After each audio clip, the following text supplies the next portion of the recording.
Hello दोस्तों, कैसे हैं आप। दोस्तों, बहुत से लोगों के अभी भी कमेंट आ रहे हैं कि सर हमारी पढ़ाई इस समय जीरो है, हमने अभी तक कुछ भी तैयारी नहीं कर पाई है, वर्ग 2 के एग्ज़ाम सामने हैं, तो अब हमें क्या करना चाहिए। क्योंकि यहाँ पर डर जो है सबसे ज़्यादा हावी होता है। दोस्तों, मैं आपसे एक ही बात कहूँगा कि जितना भी समय आपके पास है, यदि आप फोकस के साथ अभी भी पढ़ेंगे तो कुछ ना कुछ अच्छा स्कोर आप ले आएंगे दोस्तों। ठीक है, क्योंकि डरने से यहाँ कुछ भी नहीं होना है, सिर्फ डरने से आपका समय बर्बाद होना है। कुछ मैं आपको उदाहरण देना चाहूँगा दोस्तों। मैं अपने एक बचपन की घटना आपके साथ शेयर करूँगा दोस्तों, शायद आपको इससे प्रेरणा मिल सके और कुछ ऐसी टिप्स दूंगा जिससे कि कम समय में आप बेहतर तैयारी कर सकें। दोस्तों, हुआ ऐसा था कि एक बार हमारे जो शिक्षक थे उन्होंने हमें 2 का पहाड़ा याद करने के लिए कहा। दोस्तों, अब बचपन में इतना ज़्यादा पढ़ाई के ऊपर फोकस नहीं होता जितना ज़्यादा खेल के ऊपर फोकस होता है। और हुआ ऐसे कि 2 दिन पहले उन्होंने बोला था कि स्कूल में सभी को, पूरी क्लास को, कि 2 का पहाड़ा याद करके आना है। और कोई भी 2 का पहाड़ा याद करके नहीं आया, बीच में छुट्टियां पड़ गई थी, तो उसमें सब खेल में समय बर्बाद कर दिया। अब वो शिक्षक का जो इमेज थी वो ऐसी थी कि वो डंडों से सीधी पिटाई करते थे। जो भी उनका कहा नहीं मानता था या जो भी उन्होंने सबक दिया है वो याद नहीं करता था, तो उनकी इमेज से सभी डरते थे, जितने भी जो स्टूडेंट थे। और हुआ यही कि क्लास जब स्टार्ट हुई तो उन्होंने कहा कि सबको 20 मिनट दिए जाते हैं, 2 का पहाड़ा एक बार जो है रिवीजन कर लें और मैं सुनूंगा आके, और यदि नहीं सुनाया तो फिर वो अपने पास एक छड़ी रखते थे, उससे समझो कि वो छड़ी जहाँ भी पड़ती थी दर्द ही देती थी दोस्तों। क्योंकि अब तो बैन लग गया है मारने पर, उस समय नहीं था ऐसा कुछ। तो हुआ ये कि सभी जो 2 का पहाड़ा याद करने बैठे थे और दोहरा रहे थे, और मेरे अंदर भी वो डर था कि मैंने भी याद नहीं किया है। और हम सभी पहले बात कर रहे थे कौन 2 का पहाड़ा याद करके आया है, कोई भी नहीं आया था और सब डरे हुए थे। और वो डर में, और वो जो सब 2 का पहाड़ा बोल बोल कर याद कर रहे थे वो मेरे कानों में जा रहा था और मैं भी याद कर रहा था। और एकदम से वो सर आ गए, उन्होंने खड़ा किया पहले स्टूडेंट को कि 2 का पहाड़ा सुनाए। वो नहीं सुना पाया क्योंकि याद ही नहीं किया था, तो उसको जो डंडे पड़े वो भाई बहुत ख़तरनाक एक्सपीरियंस कह सकते हैं, ख़राब एक्सपीरियंस कह सकते हैं। और जैसे जैसे वो मेरे तरफ आते जा रहे थे, क्योंकि नंबर से वो सभी को उठाते जा रहे थे और 2 का पहाड़ा सुन रहे थे, और जैसे जैसे वो मेरे करीब आ रहे थे मेरे दिल की धड़कनें बढ़ रही थी और शरीर में एकदम से पसीना आ गया था। और मुझे मालूम नहीं था कि मैं क्या बोलूँगा, क्योंकि उनकी जो डंडों की गूंज थी उससे पूरा की पूरा हमारा क्लास था वो काँप रहा था। अब जैसे ही वो मेरे पास आए, न जाने क्या हुआ दोस्तों कि 2 का पहाड़ा शुरू से लेके और लास्ट तक मैं सुना गया। ये मुझे कैसे याद हो गया मुझे भी नहीं पता पड़ा। शायद वो डर था, वो प्रेशर था, और ऐसा लगा कि 2 का जो पहाड़ा है वो मैंने इतने ध्यान से, इतनी गंभीरता से सुना कि वो एकदम से मुझे याद हो गया। शायद डर की वजह से, शायद प्रेशर की वजह से, या शायद ध्यान की वजह से, कि बहुत ही गहराई के साथ मैंने उसे सुना। और जो 2 दिन में हम याद नहीं कर पाए थे वो 2 मिनट में पहाड़ा याद हो गया। तो ये होता है डर के साथ फोकस का समायोजन। ये होता है दोस्तों डर के साथ जब आप फोकस लगाते हो तो वो काम कर जाती है चीज़। जापान में एक इंसान मार्शल आर्ट सीखने गया और उसने अपने गुरु से एक ही बात पूछी कि गुरु, यहाँ पर बहुत से जो लोग हैं वो 1 साल से सीख रहे हैं लेकिन अभी भी उनकी जो है शिक्षा पूरी नहीं हो पाई, और बहुत से ऐसे हैं जो 1 महीने सीखते हैं और इतना सीख जाते हैं कि आप कहते हैं कि आपकी शिक्षा पूरी हो गई है।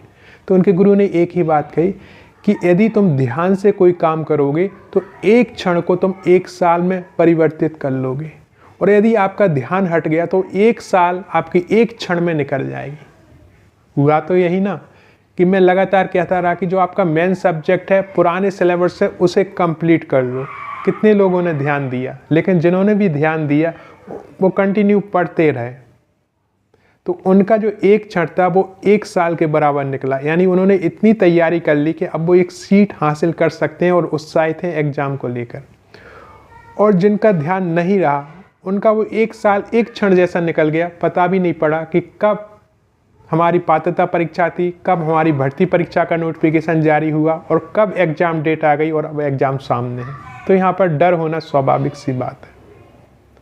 स्वामी विवेकानंद के जीवन की काफ़ी घटनाएं हैं एक घटना ऐसी है कि वो किसी विदेश में मित्र के यहाँ जो है मिलने गए थे और मित्र को आने में समय था, तो वहाँ पर एक किताब रखी हुई थी जिसमें करीबन 200-250 पेज थे।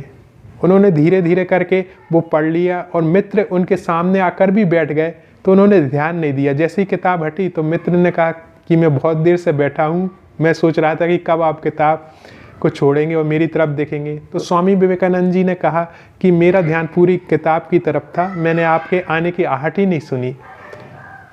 तो मित्र के मन में एक जिज्ञासा जागी कि वाकई में इन्होंने पूरी किताब पढ़ ली होगी।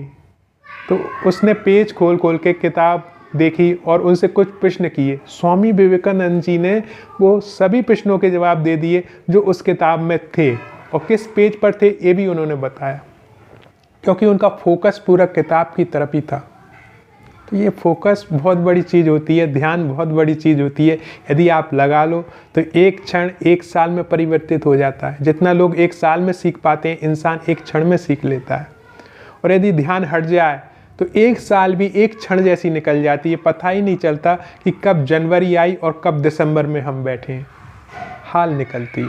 तो यहाँ पर अब क्या करना है, आपको पूरा फोकस के साथ पढ़ाई करना है जितना भी समय बचा है। ये नहीं सोचना है कि लोग तो जो है 1-1 साल से पढ़ाई कर रहे हैं, 1.5 साल से पढ़ाई कर रहे हैं, हम 10 दिन में क्या कर लेंगे। 10 दिन में ही बहुत हो जाएगा यदि आप फोकस लगाते हो। मेरे पास से हिंदी के कई स्टूडेंट आते हैं जो हिंदी से वर्ग 2 से तैयारी कर रहे हैं, और वो फरवरी में आए कि सर पूरा सिलेबस चेंज हो गया और हम हिंदी की तैयारी कैसे करें। तो मैंने कहा सिलेबस इतना अच्छा चेंज हुआ है आपका कि इसमें पढ़ने लायक ऐसा कुछ है नहीं जिसमें आपको समय की ज़रूरत पड़े। आपकी 50% तो कहानियाँ हैं, और वो कहानियाँ इतनी रोचक हैं कि यदि आप उन्हें वैसे ही पढ़ोगे तो आपको याद हो जाएंगी। फिर उनके जो लेखक हैं उनके विषय में थोड़ा बहुत जान लो कि उनका जन्म कब हुआ था, उनकी मृत्यु कब हुई थी, उन्होंने कौन कौन सी रचनाएं लिखी थी, और थोड़ा बहुत और भी आपको जानना है तो वो भी लिख लो। बस उनके पॉइंट बना लो, कहानी तो आपको वैसे ही याद हो जाएगी, एक बार पढ़ोगे। और ये हुआ, एक बार पढ़ने पर उन्हें पूरी कहानी याद हो गई। सिर्फ उसके जो कैरेक्टर थे उन्हें अच्छे से याद कर लिया, बस कहानी का मतलब 50% तो उनका क्लियर हो गया। अब बचा 50%, उसमें ही उनकी ग्रामर है, यानी व्याकरण है। तो व्याकरण तो पहले से ही तैयारी करते आ रहे थे, तो वो पोर्शन हट गया। अब है इतिहास हिंदी का, तो हिंदी का इतिहास यदि थोड़ा बहुत भी पढ़ लिया तो वो भी कवर हो जाएगा। यानी कम समय में उन्होंने 100% जो है अपना कोर्स कंप्लीट कर लिया दोस्तों। तो ये होता है कि आप धैर्य के साथ, फोकस के साथ यदि पढ़ते हो तो कम समय में भी आप बेहतर कर जाते हो। तो जिनकी भी अभी तक पढ़ाई नहीं हुई है, मैं कह रहा हूँ कि आपकी पढ़ाई भले 0 हो, लेकिन आप फोकस के साथ यदि पढ़ोगे ना तो 100% आप एक सीट ले जाओगे। लेकिन वो डर जो है ना, फोकस में परिवर्तित होना चाहिए। यदि डर आप पर हावी हो गया तो फिर ये है कि आप कैसे पढ़ोगे। लेकिन वो डर यदि फोकस में परिवर्तित हो गया तो आप पढ़ लोगे, आप अभी भी कुछ कर लोगे, अच्छा स्कोर ले आओगे। बस ये है कि अब हर 1 मिनट पूरे ध्यान से पढ़ना है। सिविल सेवा में बहुत से लोग ऐसे होते हैं जो 2-3 साल में जो है उसे क्रैक कर लेते हैं, और बहुत से लोग जो है 10 साल तक लगे रहते हैं। समय तो 10 साल वालों ने ज़्यादा दिया, लेकिन फोकस उनका था ही नहीं। समय कम दिया है 3 साल वालों ने, लेकिन वो 3 साल फोकस के साथ पढ़ते रहे और क्रैक कर ले जाते हैं। तो यही आपको करना है कि जितना भी समय बचा है उसे फोकस के साथ उपयोग करें, निश्चित रूप से आपको लाभ मिलेगा। हाँ, जितना भी समय बचा है अब एक क्षण गवाए बिना पूरे फोकस के साथ अपनी बुक्स को लेकर आप पढ़ें, और जो भी मेरा वीडियो देख रहा है अगला नाम उसका होगा ही होगा। ये ना सोचें कि कितने दिन बचे हैं, ये सोचें कि जितने भी दिन बचे हैं उनमें हम फोकस के साथ कितना पढ़ सकते हैं। बस सफलता आपकी ही होगी दोस्तों। धन्यवाद।